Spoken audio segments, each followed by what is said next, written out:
मेरा नाम केशव है। आज मैं आप सभी के सामने विषय वाक्य पर अपने विचार प्रस्तुत करने जा रहा हूँ। वाक्य विषय वाक्य से हम कक्षा 5वीं से ही परिचित होते आ रहे हैं। वाक्य से आप क्या समझते हैं? मनुष्य मन के भावों एवं विचारों को व्यवस्थित व पूर्णतः रूप से स्पष्ट करने वाले वर्णों के समूह को वाक्य कहते हैं। वाक्य को हम दो प्रकार से विभाजित कर सकते हैं, अर्थ के आधार पर, रचना के आधार पर। अर्थ के आधार पर वाक्य के भेद होते हैं। विधानवाचक वाक्य पहला भेद।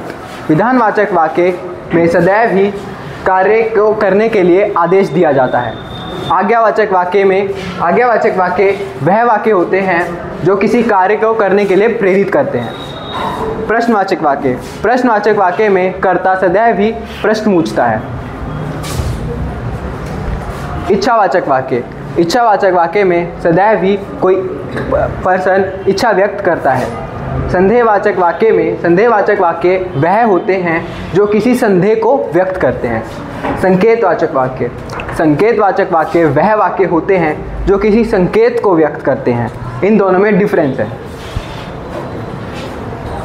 विस्मयादिवाचक वह वाक्य होते हैं जो किसी विस्मय को व्यक्त करते हैं।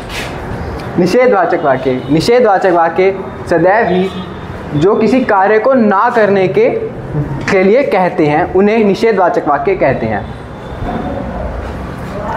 रचना के आधार पर वाक्य के तीन भेद होते हैं: सरल वाक्य, मिश्र वाक्य और संयुक्त वाक्य। सरल वाक्य में केवल एक ही क्रिया प्रयोग होती है। मिश्र वाक्य में दो या दो से अधिक क्रियाओं का प्रयोग किया जाता है। संयुक्त वाक्य में दो या दो से अधिक वाक्यांश होते हैं जो एक साथ मिलकर एक काम करते हैं, उन्हें संयुक्त वाक्य कहते हैं। धन्यवाद।